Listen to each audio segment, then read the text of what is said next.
Today we're going to make some Unakite wrapped hair combs, and this is how I make them for my online store.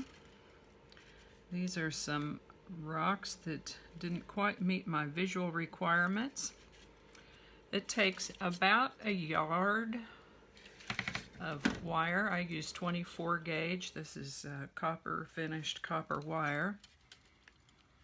And how I start out is by simply stringing on alternating nugget and seed bead. And for this 70 millimeter comb, which is about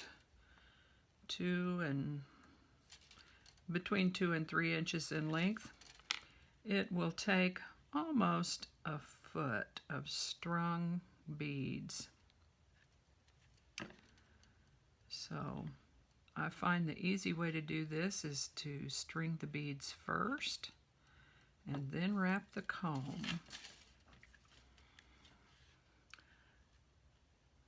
This part can be a bit tedious, so I'll put you on speed here.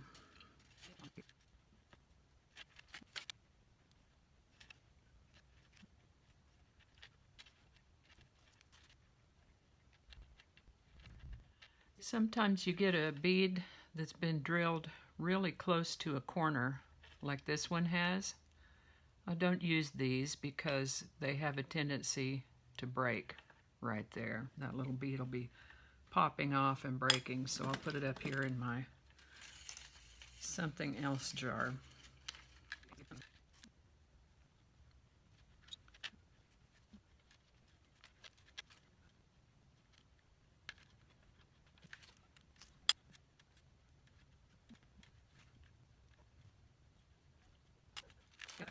Okay, I have about a foot of strung beads. Now I'm going to show you the secret. I take one of these combs. These are Grip-Tuth combs. They're manufactured right here in the U.S.A. and they're designed so that their teeth touch each other in the spaces between. And the good thing about that is that it helps hold your hair, whether it's long or short, or fine or heavy. So I attach my wire at the end, give it about 3 turns, and snip close to the coil. And where's my little helper? There. I have this pair of pliers that came in a jewelry making kit from probably Michael's, maybe Hobby Lobby or Joann's. And it's got a clipper and round nose and this little anvil part here and then this hole here, which is handy. I lay the wire in the hole and pull that up tight. If you don't have that, it's no big deal, but see, that pushes your coil right up close there. You want to run your finger across there and make sure that cut end isn't out where it will bite anybody. So I'll turn that in a little bit better. And then we take and bring our stones down to the comb. Use a few more. I'm allowing gravity to help. And we started with the seed bead, so we'll end with the seed bead. Nope, we'll end with the nugget because it just looks better that way. And here at the other end, we come around the end, around that last tooth, pull it up, and wrap your nuggets around the comb, like so. Sometimes I come back in between the space at this last tooth and wrap the wire around this way to keep this guy from falling off like a bra strap. And then we'll simply feed those nuggets on a few at a time.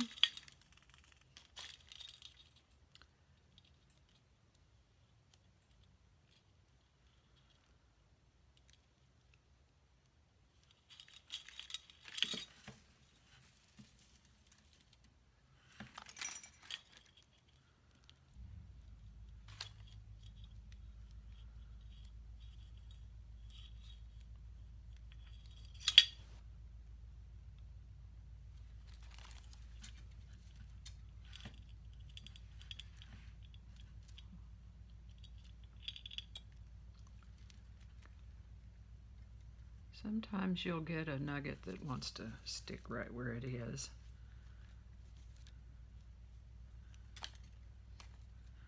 I just tell them they're going to love being on a hair comb. You're going to love being on a hair comb. Everyone will admire you. There we go.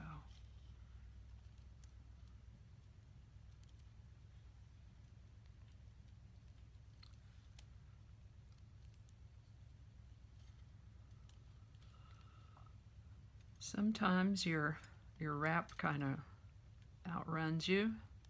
In that case, you can come around without bringing nuggets on. I go between every pair of teeth, like so.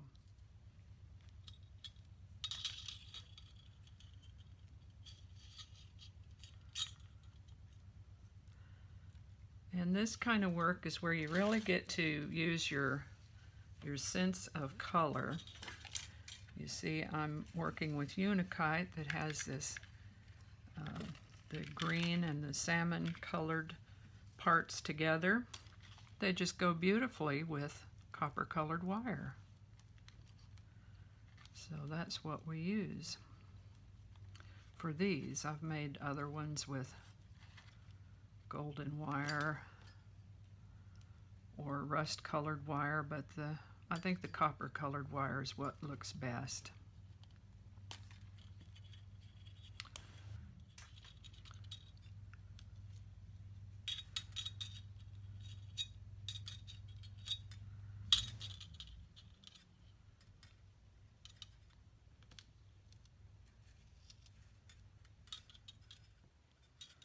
Couple of places where I get my wire. One is Fire Mountain. Their zebra wire comes in a nice variety of colors, and if they don't have the color you're looking for in zebra wire, then you can look for Parawire. I'll put links in the description. Fire Mountain is actually carrying some Parawire, but only in the standard neutrals of gold, copper, maybe a couple of other colors that I don't remember right now. So we had a foot of beads strung on, and this is what we have left after covering the comb and then wrapping back. Now we'll come through not every pair of teeth, but every 2 or 3 teeth, and this is where we can maybe add another bead or 2, but this actually helps us get reinforcement wrapping. Sometimes you can get that wrapped in there so that it doesn't even really show very much. And when I get to about here, I will snip about 8, 9, 10 inches if I can get the cutters around the wire. There we go. And then this is where I might use my nylon jaw guys. I'll come up through underneath like so, this way. And it's going to want to crimp a little bit, so I hold on to it here and pull it through here like so.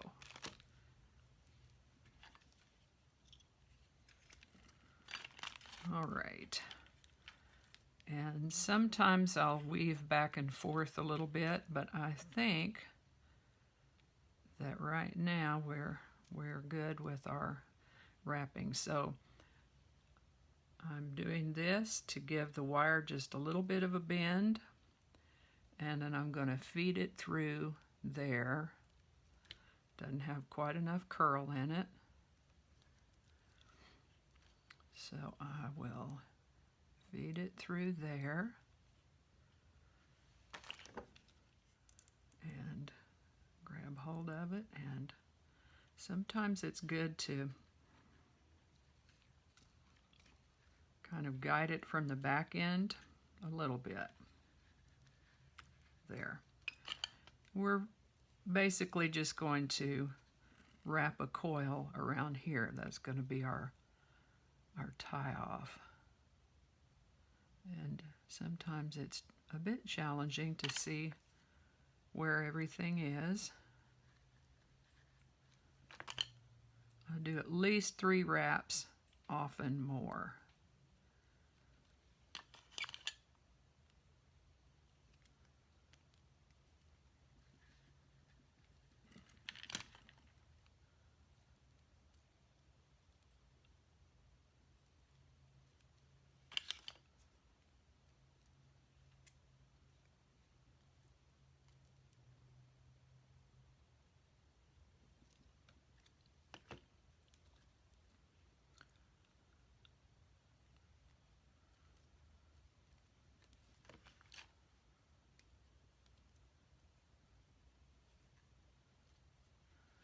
There.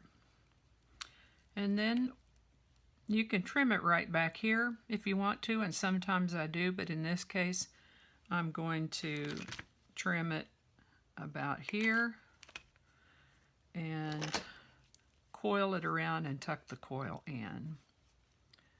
In fact, maybe even a little bit shorter, like so.